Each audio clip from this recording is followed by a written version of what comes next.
Welcome to Next Round with the Pacific Research Institute. I'm your host, Rowena Itchon. The following podcast is a special PRI webinar examining how California's economy can return to prosperity after the coronavirus pandemic. We feature a panel of economic experts, business people, and entrepreneurs. You'll hear from PRI economist Wayne Weingarten, Damon Dunn, PRI fellow in business and economics, and Judy Lloyd, a government relations and communications professional and a small business owner. This discussion was moderated by Evan Harris, PRI's manager of outreach. Thanks for joining us. We're here to talk about coronavirus, capitalism, and what it means for California, what it looks like for the economy, where things are at now and where things are looking ahead. And so we have some three expert panelists here. I'm just going to sit back and let them talk through most of this. But real quick, if you guys haven't heard of PRI, we're a nonpartisan free market think tank. We're based in San Francisco. We're led by Sally C. Pipe. She's our president and CEO. And we have a number of fellows and staff. We cover and analyze numerous public policy issues, everything from healthcare to education, public safety, worker freedom. So if you do like what you hear today, we'd love it if you went to pacificresearch.org and checked out more of our work. And we have a special coronavirus page that we've been doing.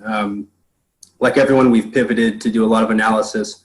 Wayne, Damon, Dr. Henry Miller, who we have, who used to work for the FDA, they've done a lot of work on coronavirus. So I encourage you to check it out if you're interested in hearing more. So that'll be enough of me talking. Let's move to introductions. We'll get started. So first, we have Judy Lloyd.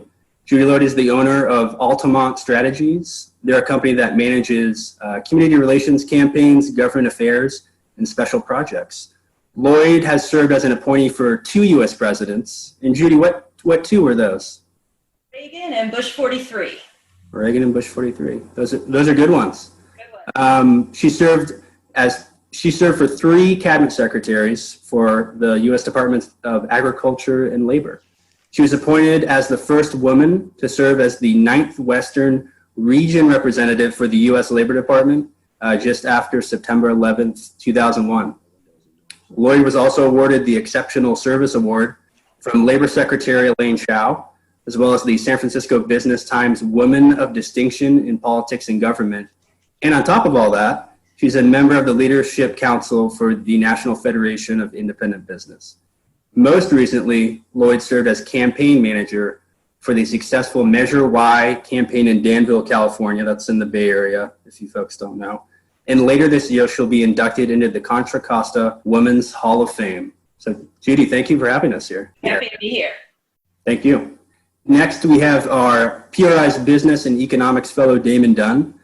Damon recently authored a PRI issue brief responding to the growing appeal of socialism in the United States called My Rise from Poverty and Why Socialism Doesn't Work. And we'll definitely be talking about that and some UBI, Universal Basic Income issues later in this webinar. Damon's a successful real estate developer, investor, businessman, former collegiate and pro football player, hence Damon's Stanford shirt that he has on. And was a Hoover Institution Fellow from 2011 to 2013. Damon is also the founder and managing member of Lagunitas Industries, which acquires and grows privately held businesses. Prior to that, he was principal owner of Tricor Companies, a real estate investment firm that invests in developed retail projects nationwide. And Damon Dunn, as I said, is a graduate of Stanford University with a Bachelor of Arts in Public Policy. Damon, thanks for being here today. Thank you for having me. Last but not least, we have our Wayne Weingarten. Wayne is our Senior Fellow in Business and Economics for PRI, as well as the Director of PRI's Center for Medical Economics and Innovation. Wayne's policy research explores the connection between macroeconomic policies and economic outcomes with a focus on fiscal policy, healthcare, and the energy sector. Wayne's columns have been published, I feel like pretty much everywhere. Wall Street Journal, Chicago Tribune, Investors Business Daily, USA Today, to name a few, and he has a regular Forbes column that he writes as well. Wayne previously served as economics faculty at Marymount University and was a business economist in Hong Kong. In Wayne's day job, as much as we love to share him, he does have a day job. Wayne is the principal at an economic advisory firm that advises clients on economic business and investment applications. looking at changes in the broader macroeconomic trends and government policies, which I'm sure you're very busy right now, Wayne, on top of all that. So Wayne also received his PhD in economics from George Mason University. So Wayne, thanks for being here, and go Patriots. Great to be here. And that's George Mason Patriots, not New England. So let's go right into it. Judy, my first one's for you. What's the biggest change that you've seen in your business? You know, California is one of the first states that put in the shelter-in-place order. I think it was early March. What's the biggest change that you've seen? Well, I appreciate that question. I think a lot of business people are learning to pivot and do things a little bit differently. In my case, I do fundraising campaigns and political campaigns. So political campaigns have pretty much gone to a halt in California, and I think that probably doesn't help people who are challengers to current incumbents for sure, because they can't raise the money because there's no money out there. And so my biggest challenge really has been, I do have a public art project I'm working on. I'm working with a national sculptor on a 13-foot eagle that's going to go into a park in San Ramon. And we've been on pace to raise money for this. It's going to be a lasting legacy for the future. But right now, it's really hard to get people's attention and raise money, and certainly much easier to put the artist in the room with potential donors who are interested in the project. It's a lot harder to do that now. You can't really do Zoom meetings that way. So I guess that's my biggest impediment. Great. Wayne, what about you? What's the biggest thing you've seen on the ground? I think it's really interesting to look at how different segments are doing overall. Right?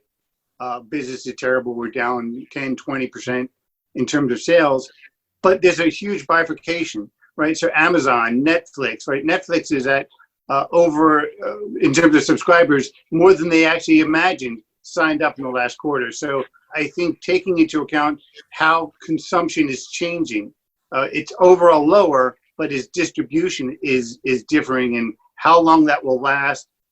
That's one of the trends I'm following, because I think we may see a sea change in terms of how people spend their money, going forward. Absolutely. Damon, what about you? What's the biggest thing you've seen on the ground in the Bay Area? Actually, and I want to, we haven't talked much about the payroll paycheck protection program, but one of the things I've seen, my company actually applied for one. I own 15 Dunkin' Donut stores, and we actually were able to secure $675,000. And over an 8-week period of time, we'll have a chance to have that forgiven, and it can be used for labor, for utilities, for rent, and for interest. But one of the things I've seen is that there hasn't been any means testing. They ran out of money through the first allocation of stimulus dollars. And there are some restaurants that are nothing but sit-down restaurants, and they've lost 90+% of all their business because all of those restaurants have had to close. There are restaurants like us, for example, that have drive-throughs that are still able to hold on to 65% of our sales. And I thought that the government didn't do a good job of trying to figure out, how do we means test this? How do we make sure that those who have the most need are actually getting access to those dollars?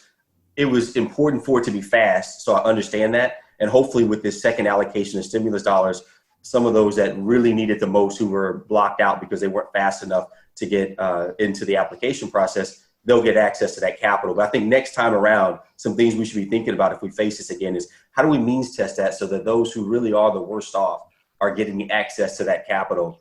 So there's some type of means testing, I think, long-term that's needed. I don't think you can actually underappreciate Damon's point here. The government came out, they spent, $2.5 trillion over 2 packages.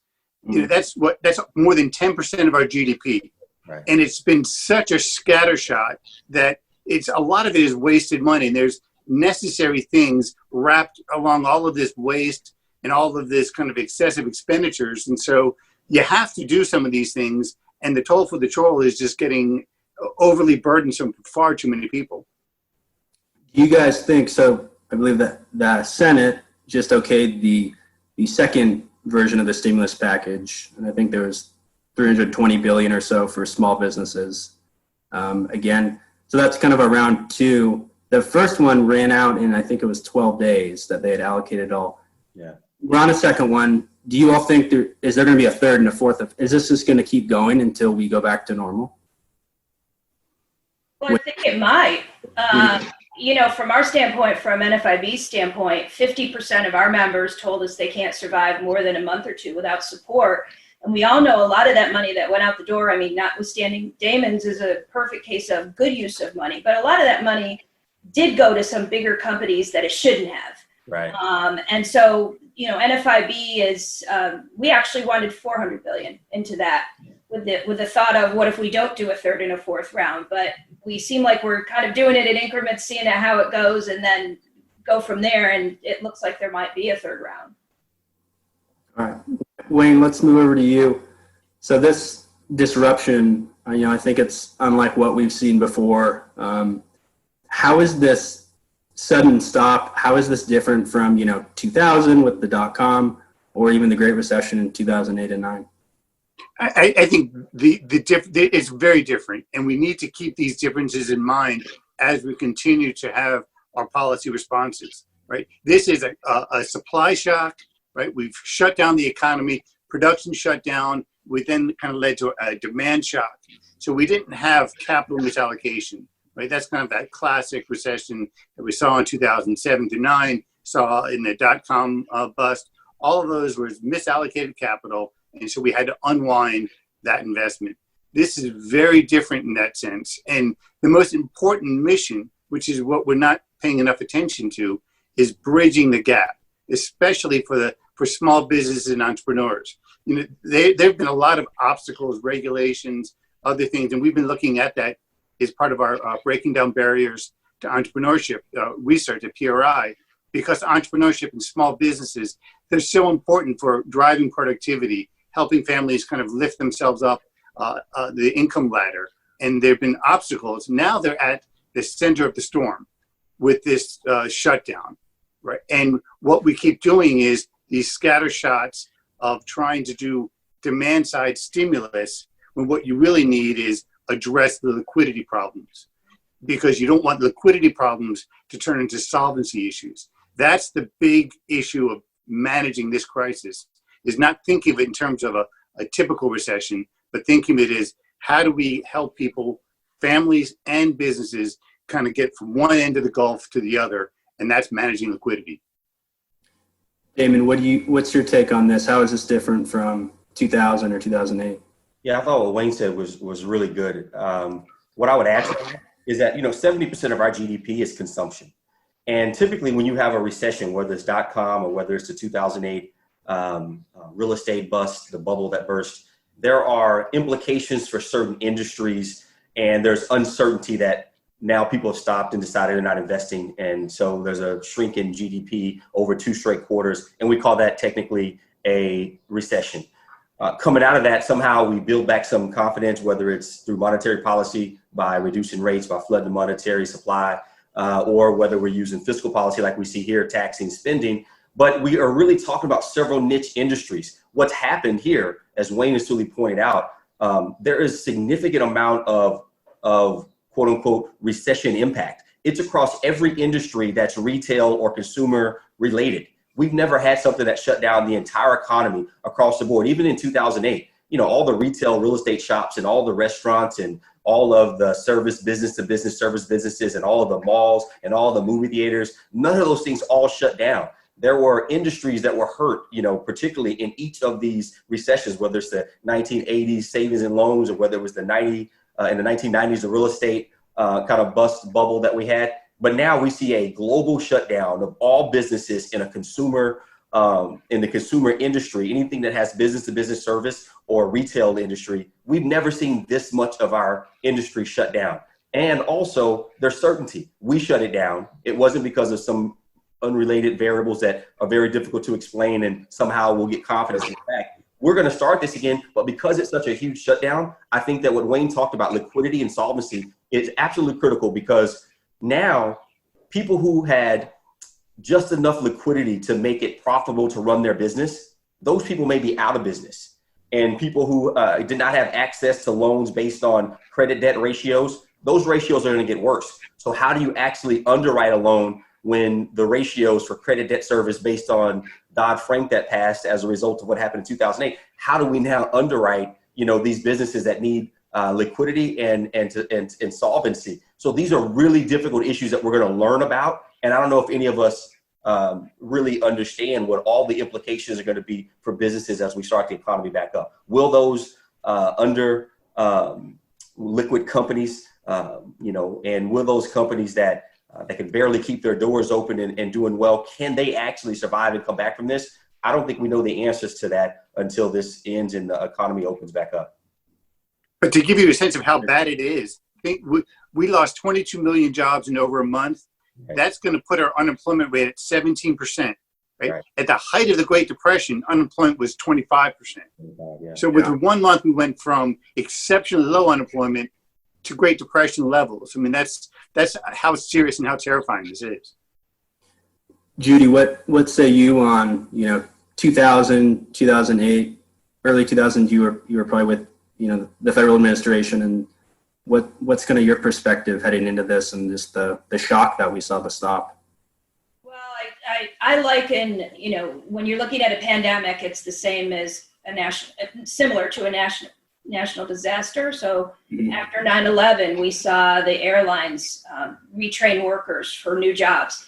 In this case, the difference is it wasn't something out of our control. The government shut down the economy. And it's a very different thing, I think, if you think about it, because now the government has to come back and figure out how to restart it. We're talking about what do we do when we come out of recovery. I think really that's got to be the discussion moving forward. What does recovery look like? And what does that mean to small businesses? I really do feel for all the restaurant owners. They're taking it on the chin here. And, at best, even if they are able to reopen, if they do have to do this with social distancing and 50% capacity, that's just not going to work for most restaurant owners. And I do worry about some of our favorite places in our small towns and suburban areas going out of business as a result. Judy, let's talk about that. So the payment protection program, the emergency injury disaster loans, are those working? Are those getting to the businesses? The other loans more targeted toward ag. Are those getting down to folks that need it? Well, that's a great question. And I think in certain cases it is. I know if you're in telehealth or if you're developing potentially new testing, new drugs, anything that could help with coronavirus, you get them pushed to the top of the stack. That's a good thing.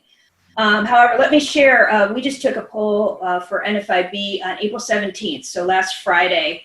And in regards to the Paycheck Protection Program, 74% of small business owners submitted an application. Just 20% have received the loan.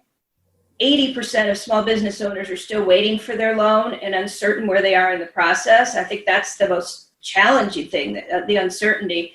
26% of those who hope to apply are in the process of applying, but there's nothing to say that they're going to get any money.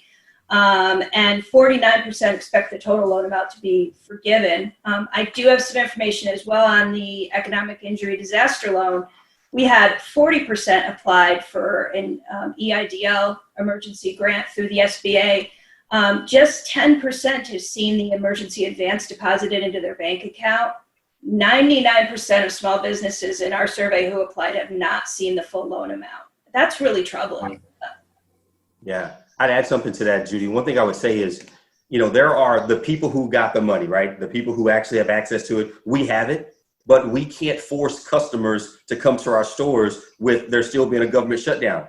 And so we have it, and I'm hiring. We were able to get back over 75%, but all of our people really don't have as much work to do as they need. So we're able to pay them. We're able to get them their salaries. I know we wanted to have that, but there's no stimulus coming from that, because if there's 20 million people that were unemployed last week, those people are still unemployed today. And yes, my employees have the money, but they actually can't use it to give stimulus to any businesses that are closed or to the 20 million people that are unemployed from businesses that actually had to close their doors. None of those businesses have been allowed to open their doors. So we have the money. We've given it to our workers. We can't force customers to come in, so we are overstaffed. And then at the same time, as the workers are getting paid, they can't use it to create any economic stimulus by spending, consumption, which, GDP is C plus I plus G plus X. They can't consume it because all the businesses that closed that left us with 20 million people filing for unemployment are still closed. So there are some issues here that we're going to have to think about stimulus as to when they start the economy and then those dollars being spent. I'm not sure if they thought through some of the logistics and how this is going to work out. We're not having more customers, and our workers aren't able to spend money to help those 20 million people that are unemployed. Damon, kind of staying on that topic, you've written a lot about universal basic income. There were a few articles about, and I think they were based in Europe or from the UK, about coronavirus and what's happened is really going to push more experiments and more adoption of this. I think you could argue the stimulus checks are kind of a weird version of that, but what do you think in lieu of this pandemic, will we see more experiments with government or different areas trying to do universal basic income? What's interesting here is it's about how do you define a win? How do you define what the goal here is? And I think that in the 1960s, when Lyndon Johnson started the Great Society and the war on poverty, the thought was we're going to start having socioeconomic mobility. Well, universal basic income will never allow you to have socioeconomic mobility. You can't receive $1,200 a month and then move up. The only way you're going to move up out of poverty or to having more wealth than what you have is to develop a skill set, whether that's through education or whether that's through some type of programs that we have at our community colleges, our vocation programs. So the only way up and out of poverty or moving up the socioeconomic ladder is adding to your skill set. So if universal basic income goal is to move people up from where they are to a higher level socioeconomic, it's not going to work because the government has never been able to spin people into the middle class. And I think we're seeing that. At best, UBI can be some form of stimulus that's very expensive. Look how much we've had to spend to do it. And we've only done it over the first tranche, and we haven't even had the second tranche be allocated yet. So I don't think that that's realistic. If the goal is to have socioeconomic mobility, there's no chance that would actually happen unless the $1,200 could pay for a skill set, which then they would be able to have a higher wage and they'd have socioeconomic mobility. So no, I think it's actually proven the opposite, that $1,200 a month really can be a small form of stimulus, but it really won't impact your socioeconomic status. Wayne, let's talk about, we had recently discussed, there's a Bloomberg article that said California really didn't see a dip in new business applications. It was comparing, I think, the first part of the year compared to 2019, so January to April. Is there anything to that people are still trying to apply for new businesses, or do you think that's just a holdout from earlier in the year before all the coronavirus stuff happened? Right. The answer to that is no. If I can make one quick thought about UBI, because I think please. What James said was spot on, but I would just add that the $1,200 isn't stimulative because it has to come from somewhere, right? So that your income effects are always going to cancel themselves out. And that's a perfect example why UBI doesn't make sense. If I still have my job, if I was making $70,000 before the coronavirus, I don't need a $1,200 check, regardless of what's happened. It's if I've lost my job that I need it. And that's where we need to, when we're talking about welfare reform, and I think income-based welfare reform could be simplifying and very helpful in terms of changing the incentives. But UBI is just the absolute wrong way to go because of exactly what Damon was saying. You're disincenting people from gaining the skills that actually changes lives and creates opportunities. But in terms of, there was that Bloomberg article, and I know people have seen it. It's worth reading only because it shows how data can be manipulated. Not that it was wrong, or that they were intentionally trying to change anything, but when you look at the data, what it shows, it seems like California is breaking the trend. So everybody's having small business applications going down. For California, it's up 2.5%, and that's through the first 15 weeks of the year. But the first thing you have to know is anytime you're looking at weekly data, it's very volatile. And when you go and you get the data, it looks like that because it's weekly data. But the other interesting factor is if you start diving in, you realize there was a huge increase in business applications in California in January and February, the first 8 weeks of the year prior to all of the shutdowns. If you actually only go from week 9 of the year to week 15, you actually have seen, compared to last year, a drop of about 5.5% of business applications. So the data that they present is exactly correct, but you need more perspective.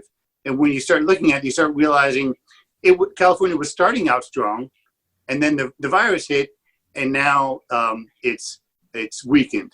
The other thing which it doesn't give you, if you take all of that data and you do it per capita, what you realize is that the amount of business applications per capita in California are way below average. And it's below average because of all of the regulations and the barriers that we're erecting to starting a business and entrepreneurship. And it's really bad in California. So, yes, we were seeing a bit of a blip up, but, data is volatile, it moves up and down. But when you actually kind of get all the perspective, you see there's nothing special about California. We can't repeal the laws of economics just because the state's beautiful and the climate's perfect. It's, economics still hold sway, and California is not breaking the trend. Good to know. Damon, you talked about this a little bit. Are we headed? Is this a short-term recession? Is this a long-term? A good example I heard was with the U.S. government. It was like they put a dam on a river. They just stopped it. When they take the dam off, when it breaks through, the debate is it's going to come back. It's just how quickly will it rush back? What's your take? I think that the ultimate answer is solvency and liquidity. If you're a small business and you had a certain amount of debt service that you had to pay and a certain amount of operating expenses that you have to pay, and you have a certain amount of income coming in, the question then becomes, when the government opens back up, how many people are going to shop? Because I think there's going to be some habits that change. I don't know if I'm going to go sit in the movie theater and watch movies with people anytime soon. And so I don't know about how some of these restaurants, as they open. So I think every business is going to be in a situation where they have to evaluate their liquidity and their solvency. Can we keep moving forward given the stimulus, and how many people are coming back? And I think that if people are slow to shop and habits change, and I think that if there are a lot of small business owners that were paycheck to paycheck, I think that it's going to be a long, painful recession because some of these businesses may be gone forever. And I'm not certain that the government can help bridge the gap between now and, 8 to 12 months. I mean, it's a 1 to 2 month, and hopefully everybody goes back to shopping and gets back on the streets and driving around and doing the retail things. But I think it's going to be longer for the businesses that do not have good liquidity, and we're very close to not being solvent. And I don't think we have the answer yet what it's going to be, because we don't know how habits are going to change once the economy starts. If they start up and everyone goes back to the exact same habits as it was in January, February, and the first 2 weeks of March, hey, we're going to go back to the economy. The stimulus worked, and all the businesses are going to start back up, and it's going to be fine. But if it's slow and these guys don't have access to capital because they can't meet the credit debt ratios, they're going to have a problem getting access to conventional capital. They're not going to get any more government capital. So I don't know how, and if people are slow to buy, they don't have revenue coming in for sales. So I don't know how a lot of those businesses are going to fare over the next 3-4 months. That's going to be the challenge. And that's when you talk about recoveries, you tend to think of them in terms of either a V, right, where you've had this sharp downturn and then a quick up, or a U, where you kind of stay down in a kind of a depressed state. And, part of the difference of whether we're going to get the V versus the U is how quickly all of this can kind of get past it, right? The more, the virus stays on, the more we have to stay quarantined, then the more stress that you're putting on. And you're beginning to see a lot of the kind of accentuation of the trends we had been seeing. Think about shopping malls, right?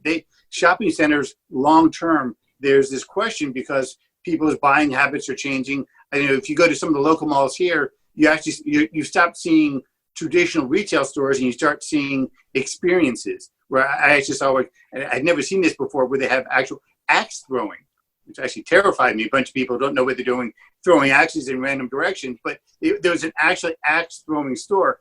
And I was thinking about that the other day, wondering, well, one, I can't imagine that's how well they survive in this. But if they can't pay their rent, then how is the shopping center surviving it? And there have been all of those pressures on shopping centers in general. If they can't meet their bills, we could be accelerating this trend. And that can actually snowball into what Damon was saying, where we've created a cycle where things build upon one another, and the recession is worse because we weren't able to maintain our spending and our investment. And Wayne, let me just say something to that. There were businesses that were under pressure before this recession happened. You know, trying the Amazons and the quick distribution logistics companies that are able to deliver to your home same day, 2 days later, that they put a lot of brick and mortar retail shops, you know, under a lot of pressure. I think long-term brick and mortar retail businesses that are in malls, I don't think that they're going to last long-term, 20, 30, 40 years. So there's a tremendous amount of pressure. And the companies that can't adapt, here's a good example. Toys R Us probably had the greatest branding in modern history. They were called Toys R Us. Everyone in the world knew Toys R Us, but they couldn't adapt. They couldn't build out an online platform. They couldn't build out a logistics and distribution chain. And so the company ultimately folded. And I think those companies that already had a lot of pressure just because of the change in our economy they really, really have a tremendous amount of a load added to them as a result of this shutdown, because people's habits are going to change in that same direction, not wanting to go out and be in large crowds. And so I have a lot of concern about businesses that were already under pressure based on not being able to keep up with the new economic model of distribution, logistics, retail acquisitions and purchases. And that was before all this, right? Having that problem. So this probably multiplied it by who knows how much. Exactly. Well, we have condensed, 10 years of economic kind of relocation or trend into one kind of 6-month period. And that could be very, very painful. Wayne, I was going to say on the axe throwing note, usually those are in bars too. So I don't know how those two were. I don't know where that was approved on the permit part. Anyway, Judy, let's move over to, well, probably everyone's favorite topic, AB 5. AB 5 came law beginning of the year. It's the gig economy bill. We've written a lot about it. Do you think the governor should get rid of it, or should he suspend it? What is the, what can the governor do with that policy to make it so, people could earn money on the side? Is that just kind of a big barrier right now that we're in this pandemic?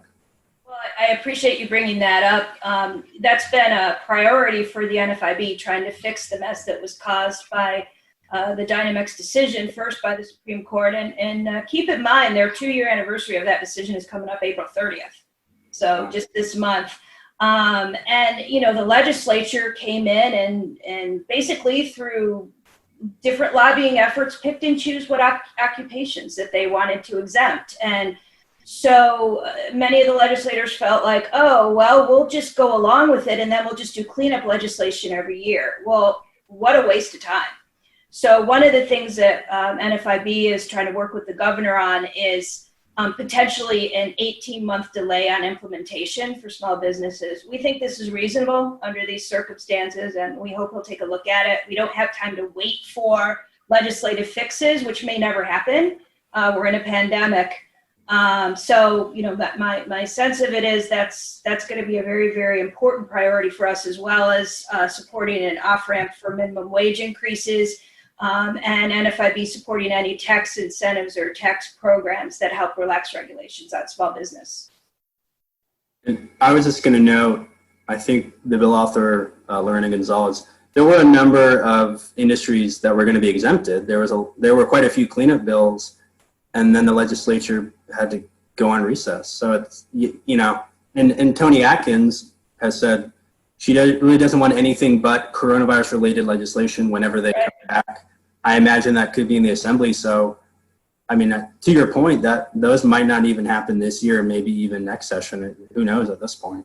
Yeah, and I think turning every employee into everyone that works for you to be an employee, and you start paying them benefits. I don't think that the legislature thought through that. You're not just hurting business owners. If you're going to get benefits, yeah, we have to cover some of those benefits. The employee's going to cover some. But here's what you get rid of. And I'm going to start with the state of California. So anyone that knows anything about the budget at the state of California knows that the budget isn't balanced. What they will do is they will take tax revenue anticipation notes. So that's borrowing money against short-term taxes are going to come in, because taxes come in at uneven times of the year, and they may need capital months or quarter in advance of those tax revenues coming in. And so they'll borrow money for cheap on the short-term credit markets and then pay it back when they get the taxes that are coming in a quarter later. So they're finding a way to keep the state afloat and solvent by borrowing money against future revenue that's coming in.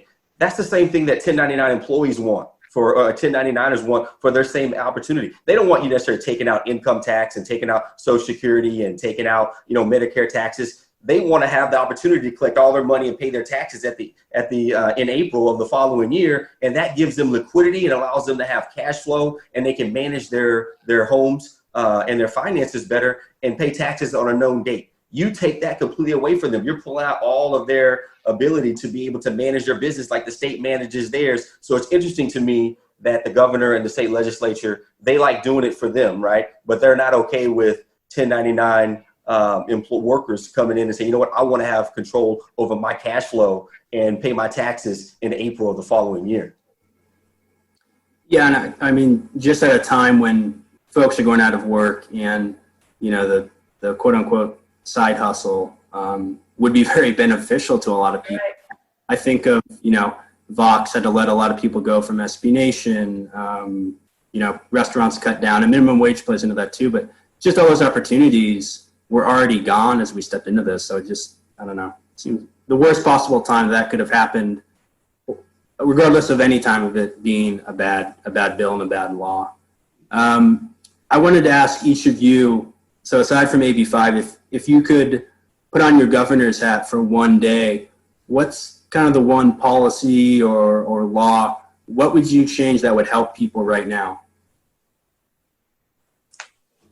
I think what I would focus on, and maybe sometimes where you sit depends upon where you stand, or maybe it's the other way around.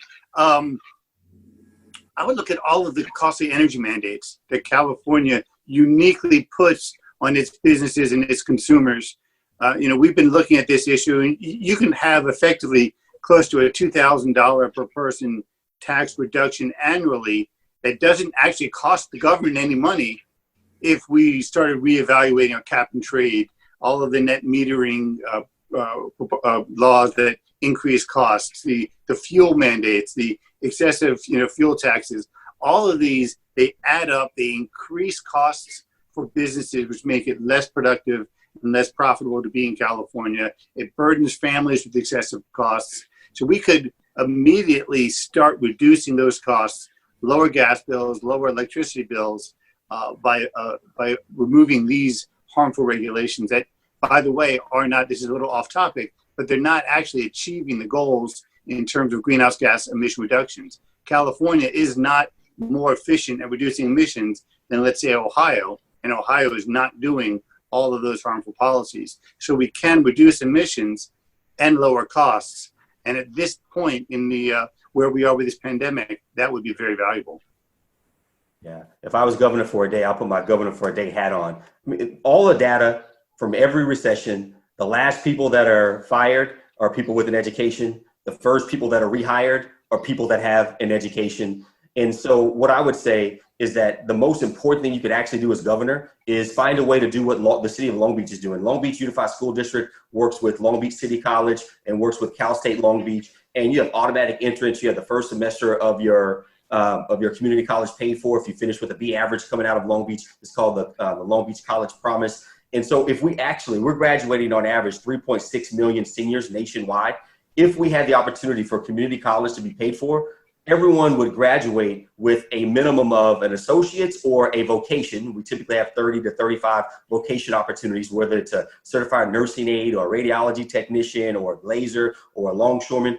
If we could drop 3.6 million new seniors that are graduating into the market with an AA, they can go to school for 2 years, save on college debt, or with an associate's, or rather with a vocation, they actually have a skill set to make more than minimum wage. I think that whenever you face the next recession, those people will be the last hired and the first fired. So to improve the baseline long term for people to be able to withstand recessions, if you could change one thing as governor, I would make access to all of our community colleges for high school to be K-14. You finish after your second year of community college.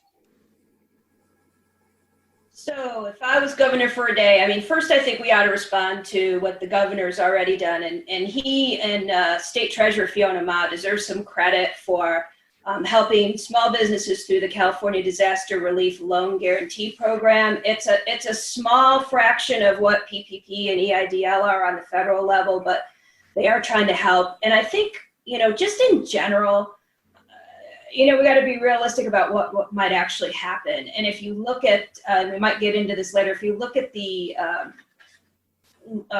rollout of the governor's business recovery team, it might suggest to you that they're not going to be rolling back regulations or doing anything that's going to be terribly helpful to small businesses. We would at NFIB, specifically things like what if businesses with fewer than 50 employees, what if they were to refrain from bringing enforcement actions or imposing penalties? That's something that might help. Just give small business a little bit of a break from enforcement actions. That's one thing I think I would try to suggest. Judy, it's like you could read my mind. The Recovery Task Force. So it was newly named. Well, I'll start with you, Judy. Who was the biggest surprise name that you saw in there? Obviously, a lot of big hitters, but. Well, when you see the head of the California Teachers Association and the SEIU and, AFL-CIO, I mean, it was a litany of people involved with unions. And yes, union people are workers, but when you're talking about business recovery, that's a very different thing. What was the most surprising name? Obviously, 100% Tom Steyer. And I have to I read this article this morning and I got to chuckle. I just got to read this little bit from Dan Walters wrote on this today, asking if the Business and Jobs Recovery Task Force will work. And his quote is, having Steyer with his penchant for ideological confrontation in the driver's seat is probably more an impediment than a lubricant. I don't think you could say it much better than that. All right. Wayne, what about you? Absolutely. You have so many opportunities to remove government obstruction, which would be so much more valuable to businesses. And I understand what Judy's saying. And given the current composition, that's not what's in the offing, which is unfortunate. But if you're asking the question of what's the most effective thing that we could be doing, it's the exact opposite of what we're going. We don't need a commission to tell us all of these things that we need for recovery. We need, again, it's simple, liquidity. And then we need kind of a reduction of costs so that businesses can go out and hire and do what they do best. Yeah. Damon, what about you? Yeah, I don't think it's going to work. It's not going to work because the state legislature doesn't work, and ultimately you have the representation on the panel and on the committee, which reflects the state legislature. And so you're not going to get policies that are going to help small businesses. You're going to get policies that are going to help unions. Especially because you have a group of people who see the economy as a zero-sum game. Right now we're looking for a positive sum. We need to grow the economy. And when you fill a commission with people who are experts at how you divide the pie, they're not going to give you good advice about how to grow it. Yeah, because and just to explore that a little bit, you think about you're going to grow the economy. You got consumption, you have investment, you have government spending, you have net exports. They're going to just be talking about government spending and then regulatory policy outside of that, as opposed to talking about investment. And when you have a hole and you fill a hole in the street with water, there's no foundation. But if you fill that hole with cement, then it's going to be a strong foundation. That's how you feel that the cement is investment, right? When a business, you can give incentive to a business owners to hire, to build, to grow, to acquire more infrastructure. Now they're filling that hole with cement because they're investing in the economy and employing more workers. And that has a long-term effect. What they're going to be talking about is just going to be temporary Band-Aids. That's like putting water in a hole, and it's going to be focused around government intervention, government spending, and it's not going to work. And the other problem you have to remember, and this is where the federal government is pushing itself to, we need these certain programs. We don't need excessive spending. We also have, not far down the road, is a tremendous number of public pension liabilities that are unfunded. Social Security, Medicare, I know that's federal, not for California, but all of these really burdensome, overwhelming long-term costs that are coming due. And so as we start spending more, we're actually going to be hollowing out our ability to kind of have an effective economy in the future in policies that aren't going to help us in the present. And that's troubling. Yeah, and a lot of our cities are strapped with the unfunded liabilities that happened in 2008. So they've got two different payments that they're paying from their general fund. They're paying their general fund to pay for all the public safety, primarily about 70% of most cities' budget. And then you got all the other things from, parks and recs and all the infrastructure projects within the city. Now they've got the unfunded liability they have to pay. And now what else are we going to add on top of it? It's just getting too expensive.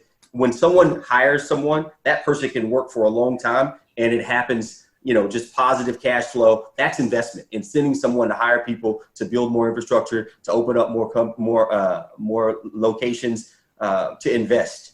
Yep.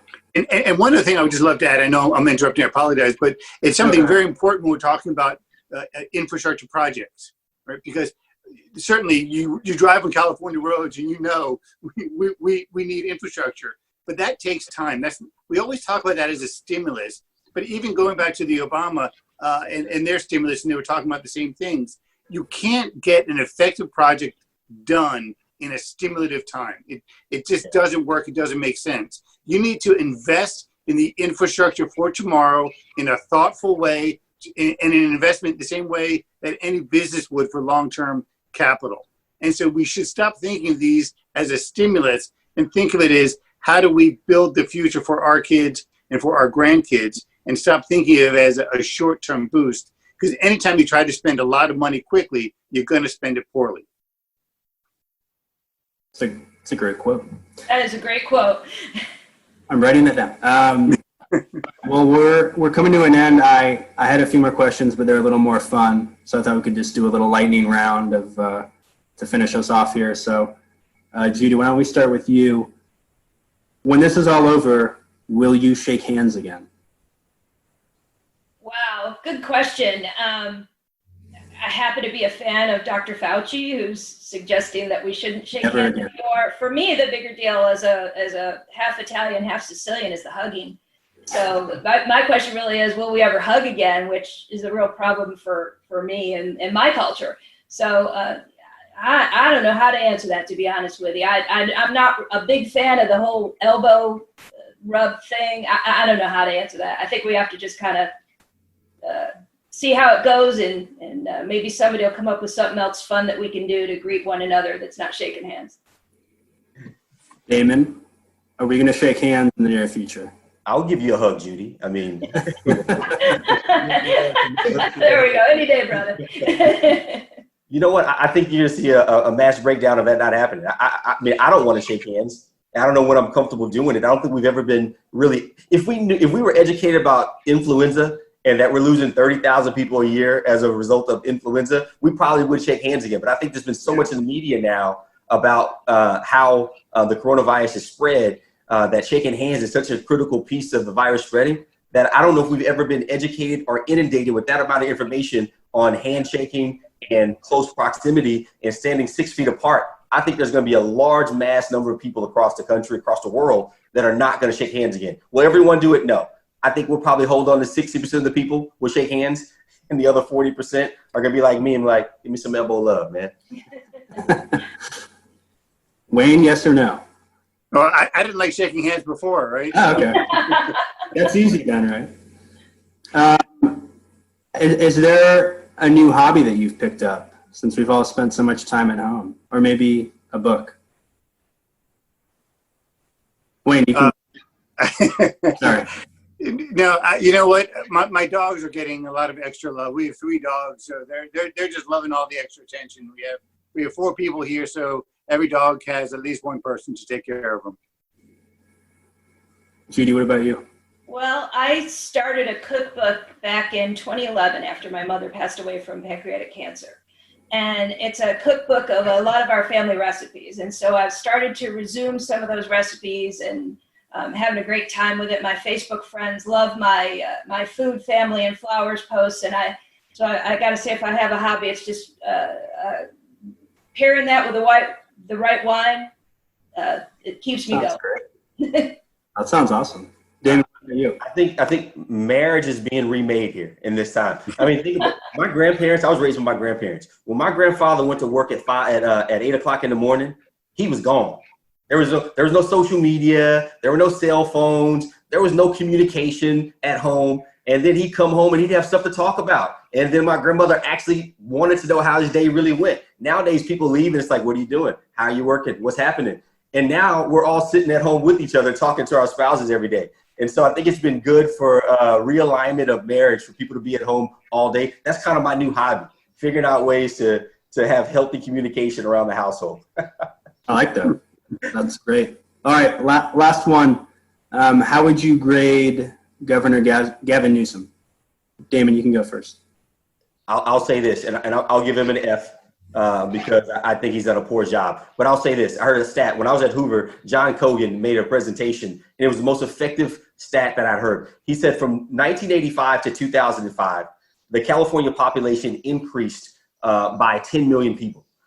Within that, not within just those 10 million people, but during the same time period, we had 7 million new Medi-Cal recipients. Not necessarily from those 10 million new people, but we had 7 million new Medi-Cal recipients and only 200,000 new net tax returns. That's the problem. So if the governor wants to make an A, he's got to try to find a way that we're not 1% of the people who are paying taxes here are paying for 50% of the total revenues for this state. You got to find a way that everyone pays. When you have a voting ballot initiative that says I'll vote to increase somebody else's taxes, that's a moral hazard. That's what happened. I'm just voting to increase somebody else's taxes so my kids can have a better education. If everyone had to pay, even if it's just $1, you would better protect, everyone's paychecks, and you would also make it a more solvent state. And so without doing that, we're stuck in a really bad trend. Too many people, not enough money, not enough new net tax returns. Judy, what about you? So I look at Gavin Newsom as a work in progress. And with regard to coronavirus, I would say I really have enjoyed his daily briefings. I think he closed the state. The counties helped him out in the Bay Area for sure, closed the state at the right time in comparison to Governor Cuomo, who did not take that action. So from that standpoint, I guess I'd say he was probably a B to me until he announced the Business Recovery Task Force. And now he's down maybe C- D+. But let's see if he announces the Small Business Task Force. Then maybe he can recover. So he's like an incomplete right now. That's what I would say. Exactly. Wayne, what about you? Yeah, I got to stick in my wheelhouse and just judge him on his economics. And if you judge him on his economics, he gets an F for all the things Damon said. That we were on a certain path. It was in a bad way, and he's just accelerating it. And so California's economy is going to get more and more difficult because of him. Great. That's a fact. Yeah, agreed. And I think obviously coronavirus just makes it that much more worse and might just unfortunately speed some things up. So, all right, guys, well, we're about at time. So Wayne, Judy, Damon, thank you guys for being on. Thanks for everyone who stuck with us for the whole hour. Hope you learned a lot. Special thanks to Judy Lloyd, Damon Dunn, Wayne Weingarten, and Evan Harris. If you like this episode, please tell your friends and subscribe to PRI's podcast at iTunes, Google Play, Stitcher, or TuneIn. And please do us a favor and give us 5 stars. You can also listen to our podcast on PRI's YouTube page, youtube.com/Pacific Research 1. That's the number 1. Thanks for listening. I'm Rowena Ichon. Hope you'll come back again for next round with PRI.